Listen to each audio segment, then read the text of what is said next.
Durant ce cours, nous allons continuer l'étude de la troisième partie de la forme de la lance.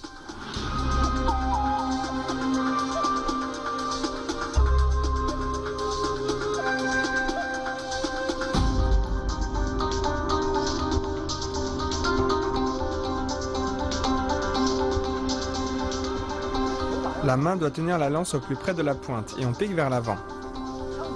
La pointe de la lance doit passer devant la gorge jusqu'au côté droit devant.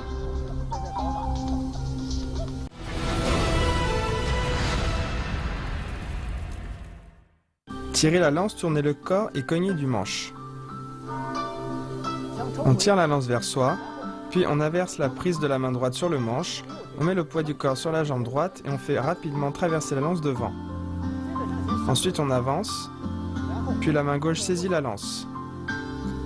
On fait glisser le manche, en même temps on avance avec le pied droit, on tourne le corps et on pique en bas. Bien, je le refais une fois.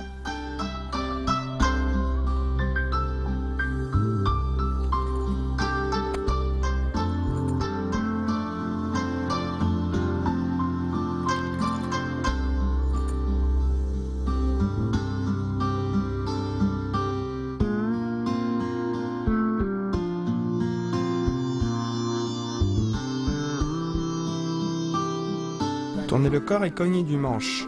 On inverse la prise de la main droite et on fait rapidement passer la lance.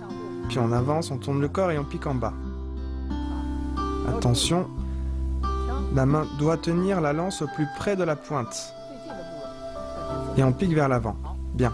Attention lors de l'exécution. Lorsqu'on inverse la main droite, on inverse la prise du manche. Main vers le haut et on passe rapidement la lance vers l'avant. Quand on tourne le corps pour piquer en bas, on saisit la lance au plus près de la pointe. Puis on plie les bras et on pique en bas. Bien, refais-le une fois.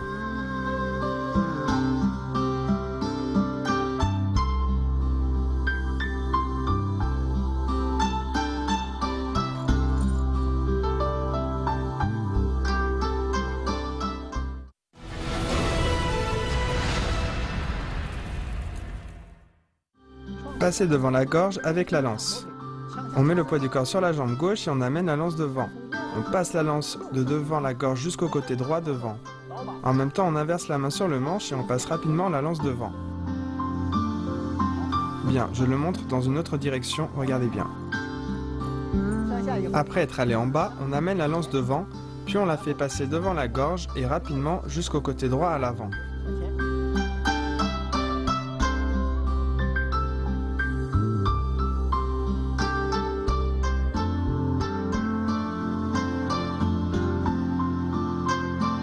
Passer devant la gorge avec la lance. On met le poids du corps sur la jambe gauche et on amène la lance devant. La pointe de la lance doit passer devant la gorge jusqu'au côté droit devant et en même temps on inverse rapidement la main. Bien. Attention lorsqu'on passe devant la gorge. On va vers l'intérieur et quand on arrive devant la gorge, on doit rapidement inverser la main.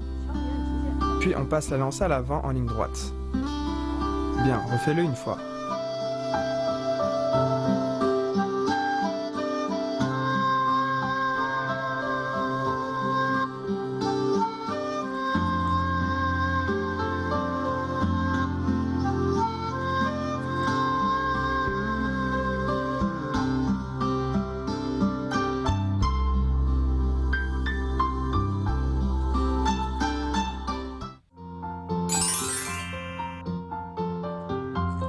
Tirez la lance, tournez le corps et cognez du manche.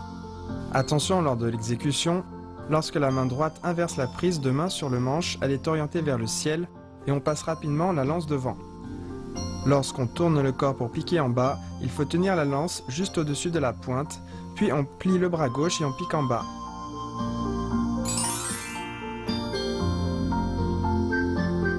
Passez devant la gorge avec la lance. Durant ce mouvement, la lance reste pratiquement toujours à l'horizontale.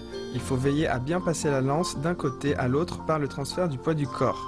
Enfin, il faut avoir une tenue souple mais attentive de la lance pour la faire glisser rapidement sans la perdre.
Avancer, tourner le corps et pourfendre.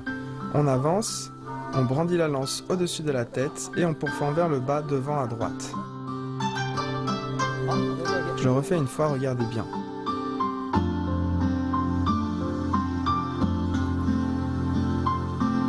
Avancer, tourner le corps et pourfendre.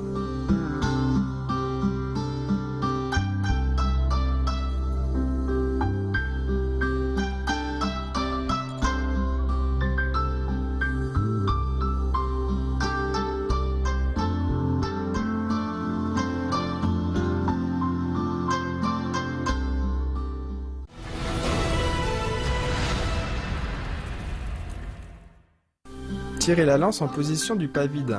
On tourne le corps à gauche, on fait tournoyer la lance un tour vers la gauche au-dessus de la tête, puis on avance le pied droit, on ramène le pied gauche en pas pointé et on tire la lance en position du pas vide.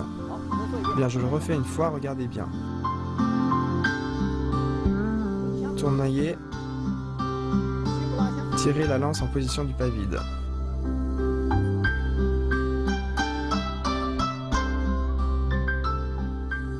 Tirer la lance en position du pas vide.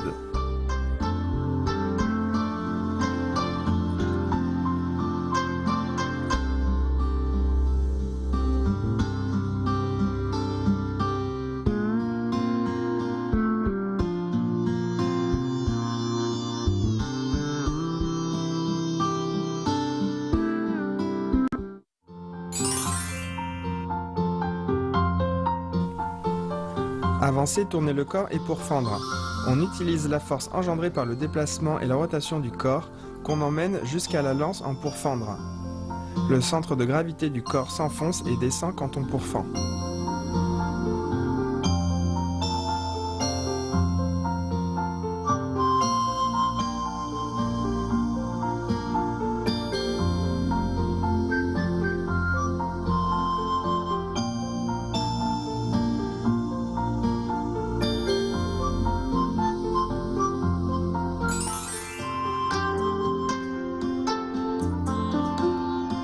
Tirer la lance en position du pas vide. La rotation du corps entraîne celle de la lance. Il faut s'entraîner lentement en veillant bien au déplacement et à la trajectoire de la lance, puis on peut accélérer au moment opportun.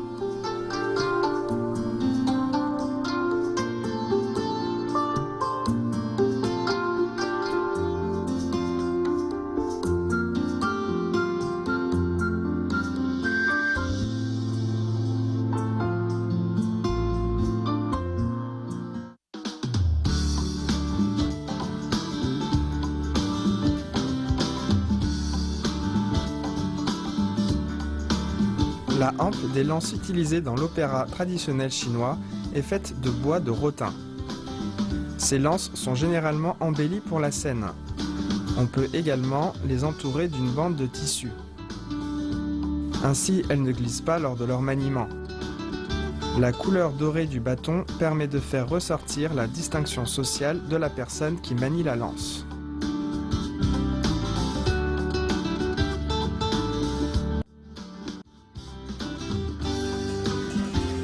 Dans la pièce La passe Tie Prai Guan, la lance est agitée comme un long serpent représentant de manière vivante l'esprit chagriné et indigné du personnage. Les lances utilisées par les femmes sont généralement plus petites. Elles font preuve d'une bonne souplesse, ce qui permet de prévenir des blessures. Et avec les mouvements combinés à plusieurs, cela permet de donner une scène remplie de lances volantes.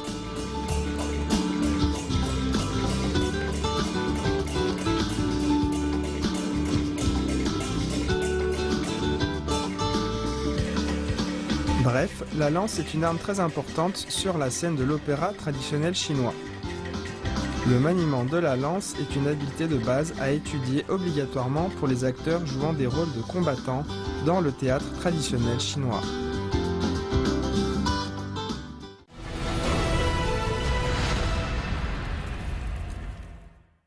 Pratiquons tous les mouvements appris dans ce cours.